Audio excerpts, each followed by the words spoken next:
There are tons of stories out there about hacked Pokémon games. Some of them are quite neat, such as the one about a version where you got a ghost as a starter. Some are ridiculous, silly stories about individuals dying after playing a game, or the game talking to them. God, don't these writers know less is more when it comes to these stories? Well, okay, I digress. I grew interested in these hacked games that are apparently in any thrift store, on eBay, or handed out by homeless people to random passersby. I didn't have the pleasure of meeting these creepy people.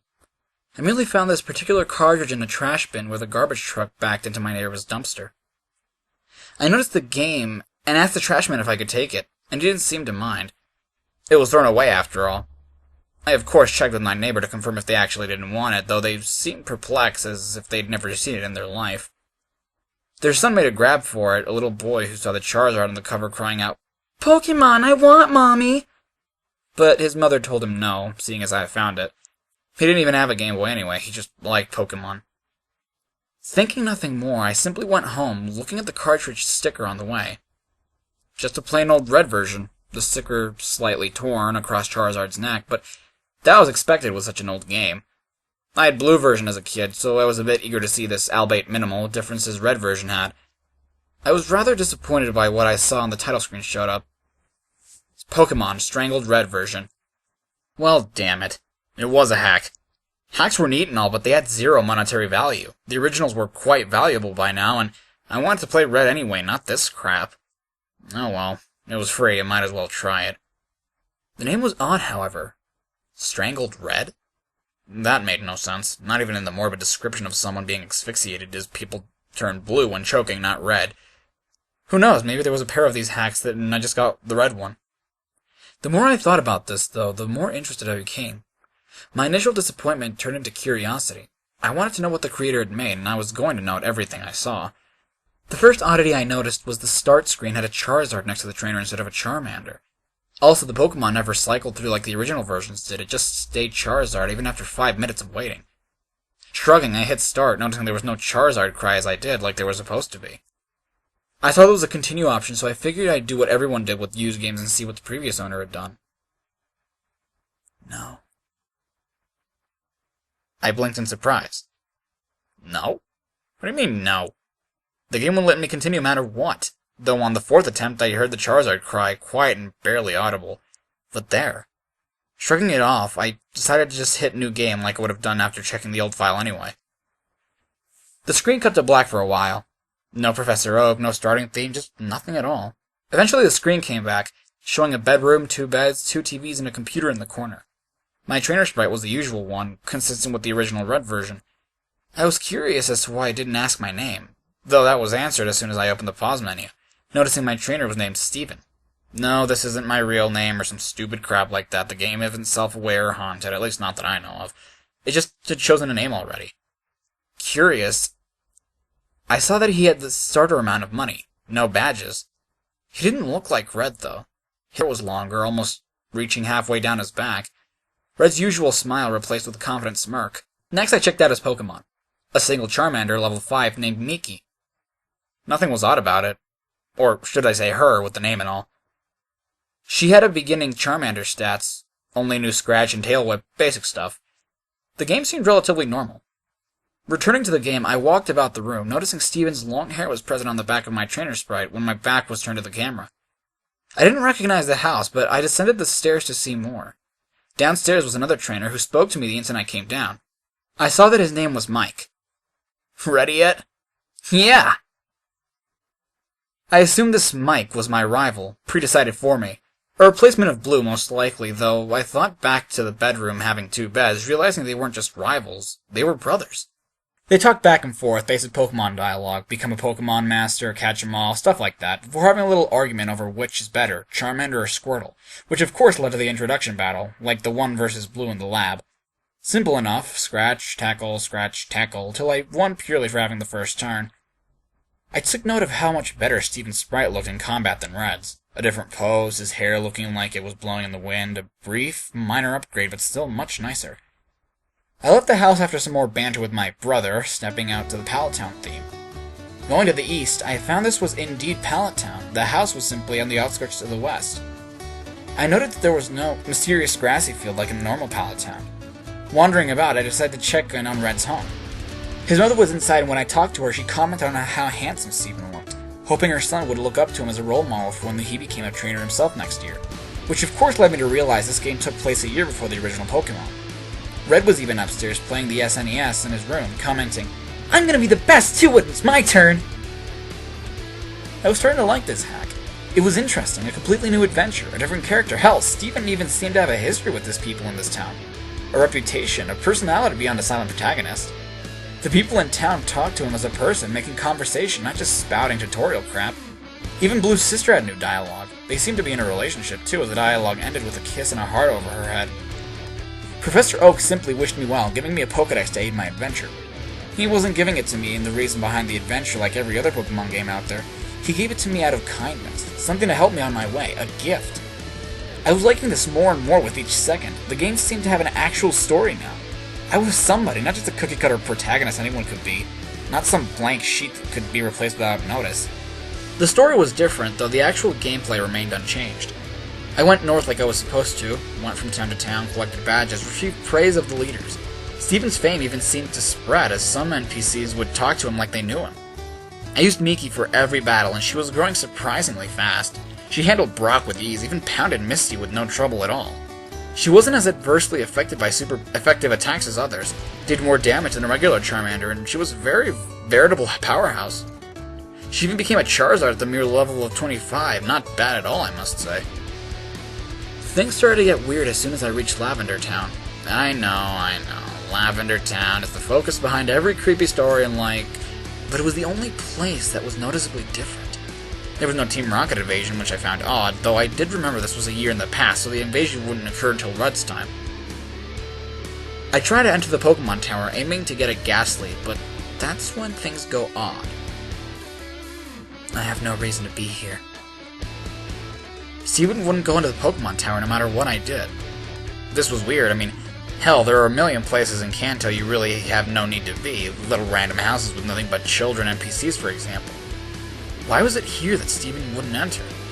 With a shrug, I figured I wouldn't need a Ghastly, seeing as Miki could handle everything, so I simply went on my way, Lavender Town serving no purpose other than a passageway with a Pokemon Center. The game progressed normally from there, the remaining gyms fell, and eventually I made my way to the Elite Four and defeated them. As with Blue, my brother Mike was there before me, initiating the championship battle, which Miki swept with ease. The aftermath of the battle was quite pleasant, none of the tension that was present between Red and Blue at the end of their match. The brothers congratulated each other on their progress and shook hands before the screen went white, no Hall of Fame nor any credits.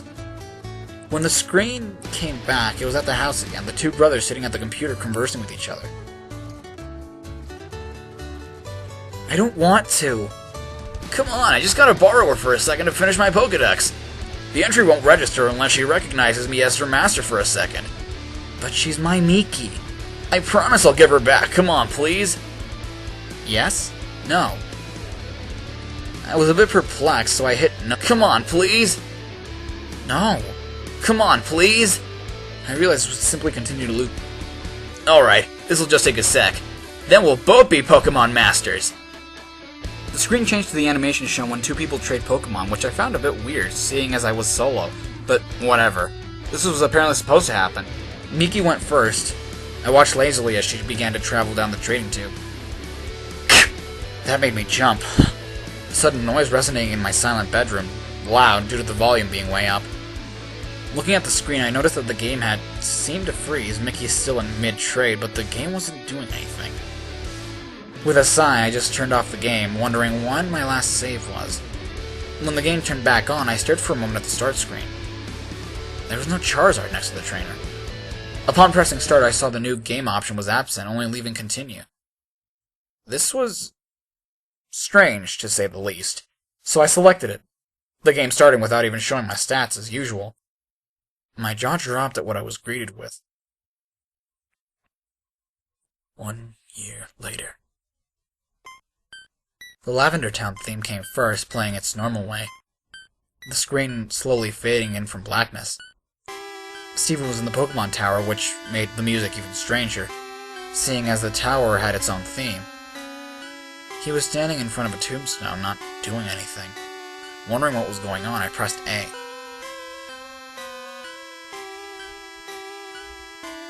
Confused, I tried walking, realizing that I was indeed in control at that point. I brought up the pause menu and checked my party. Miki was gone. Not just Miki, all Pokemon.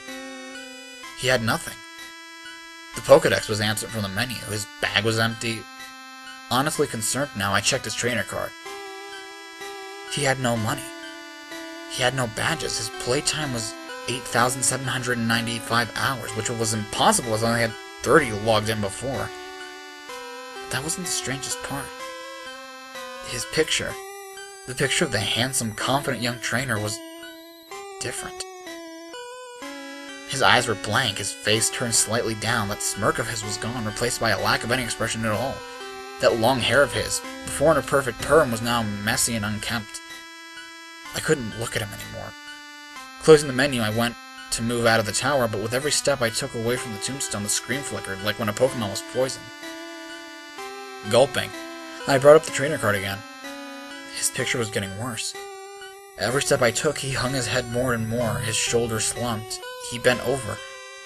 By the time I exited the tower, he was on his knees, hands to his face, hair draped across him. I'd guessed already what was going on, but this clinched it. I began to put some things together in my mind.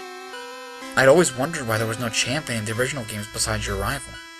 Why is it you, the protagonist, had to beat your rival when he just waltzed in, no previous champion to challenge? Then it struck me. The answer was right here. The previous champion gave up. His precious Miki was apparently dead, and with her, so died part of him. His Pokédex, the other Pokemon, his badges, his fame, all of it. He threw it away. In that year, the year that I missed, the year where all those hours came from, I even did the map. There are 8,765 hours in a year, adding that to my 30 from before and matched it up. Even so, the game kept going. This should have been an ending, I thought. I mean, what else was there to do? I had no Pokédex, no Pokemon, anything. What was I supposed to be doing? I talked to everyone else in town, but they all said similar things. Are you okay? Still mourning, I see. Everything will be alright. Please, is there anything we can do?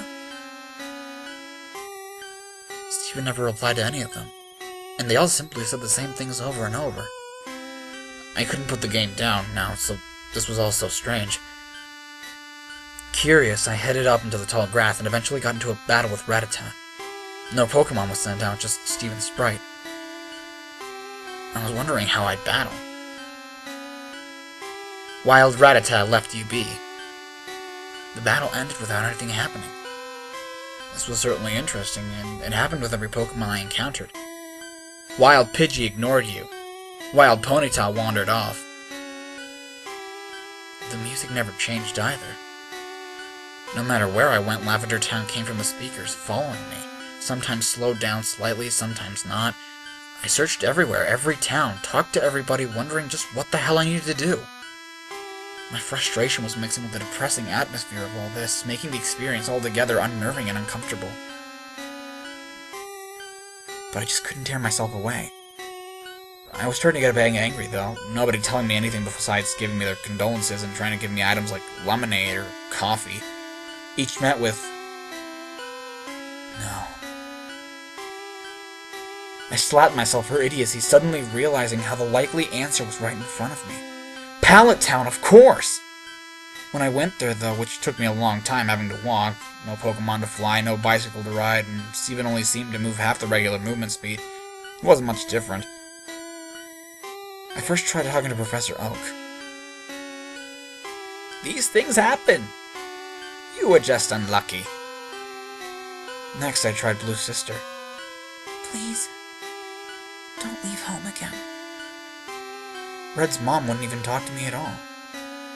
With nowhere else in mind to go, I walked to the west, finding the house from the beginning, which I had never entered since leaving Pallet Town.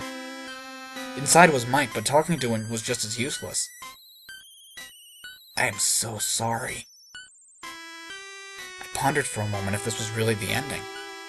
Steven doomed to nothing but Rome, Kanto, and misery, haunted by the memories, forced to listen to everyone's concerns about him. As a last-ditch effort to do anything, I went to the bedroom and walked over to the bed. I'm going to sleep. The screen faded to black for a moment, but then slowly faded back in, the world having a black tint to it. The Mike sprite laying in the other bed. I assumed this meant it was night. I'm going to do it. Do what? Again, I had no idea. Tried expecting everything in the room. Nothing happened. As soon as I left the house, another dialogue. It can bring her back. It can do anything. What the hell was it? Something that could do anything. I couldn't for the life of me figure it out. Wandering about, I tried to leave Pallet Town the usual way. Not that way. He wouldn't go any further. I tried the homes. Screw them. I quirked my eyebrow at that, forgetting for a moment this was not a real Pokemon game. The vulgarity just took me off guard. I continued to look around, but there was nowhere I could go until I accidentally stepped on the ocean, and Steven walked right in, only the upper half of his sprite visible, like the swimmers you encounter in the Cerulean Gym. I didn't know he could swim. The missing one. Missing one. I paused for a moment. No, he couldn't possibly mean that. I hadn't tried the missing note trick on this hack yet, but it just fit too well. That had to be what he meant. I surfed all the way towards Cinnabar and began to feel something was off, more so than this already was. Silence. The Lavender Town theme had stopped. There was no noise at all, nor were there any Pokemon. I just kept going, finding Cinnabar and surfing up to down to the east coast. Lo and behold, Wild Missing No appeared! Mine. Wild Missing No was caught! What the hell? Steven didn't do anything. He just commanded that atrocity of broken data to join him. No. Become his possession, and it did! I was getting more and more disturbed by all this. Checking the start menu, I saw Missing No was not in my party, but instead an item, making things even stranger.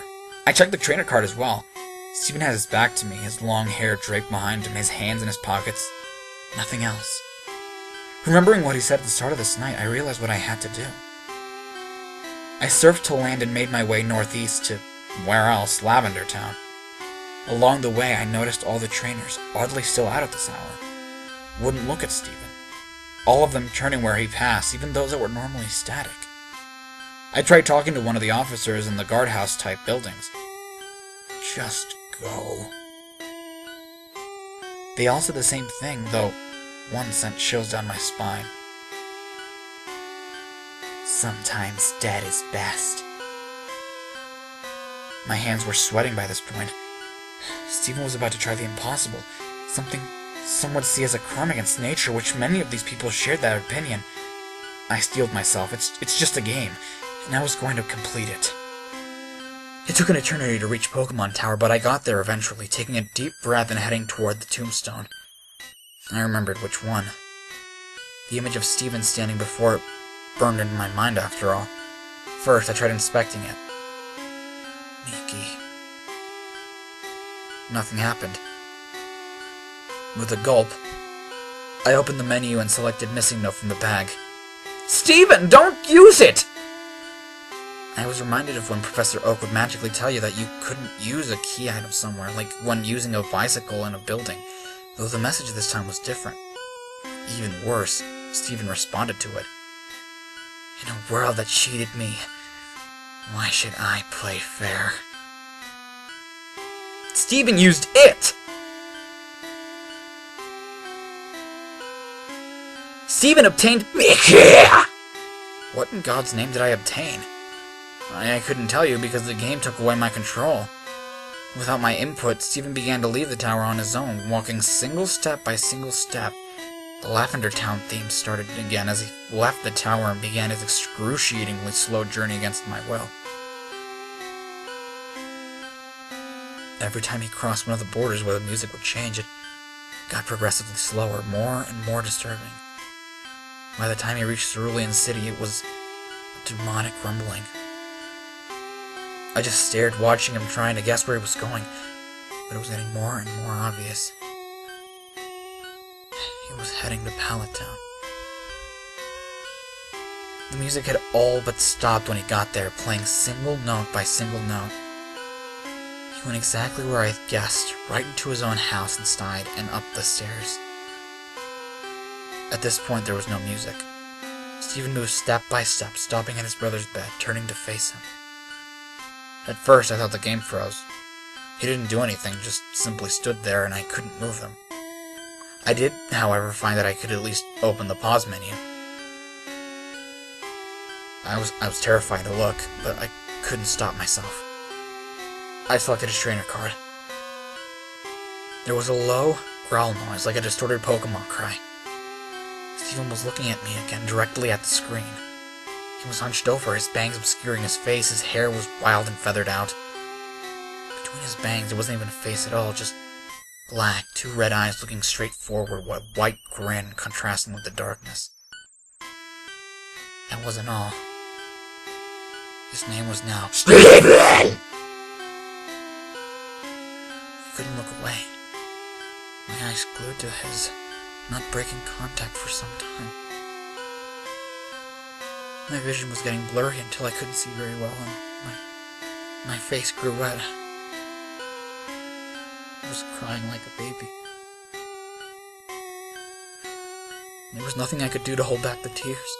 I was with this boy from the start. I built him up to greatness and was forced to watch his decline after a tragic accident, and now he was this thing, this abomination.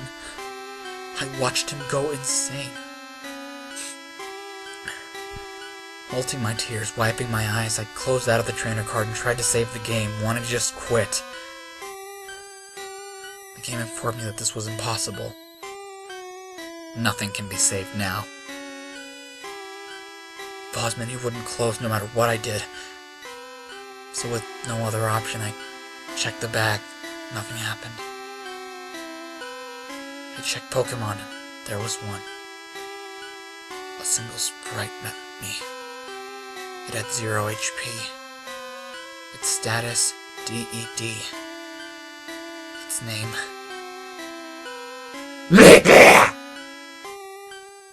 I selected it, and I was greeted with 4 options. Status. It's her. Switch. Never. Close.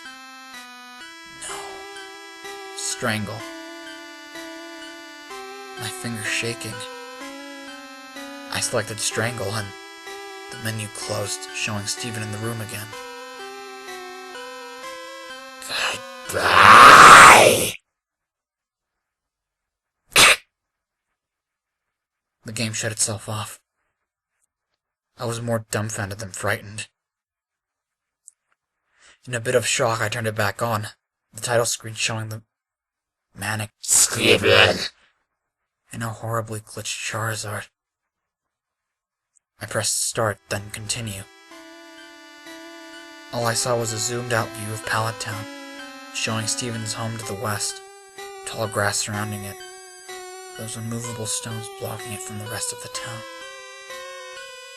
The image was completely static, no music, no movement, before fading to white, going back to the title screen. It was as it had been when I first popped it in, the trainer and the Charizard. I attempted to hit continue,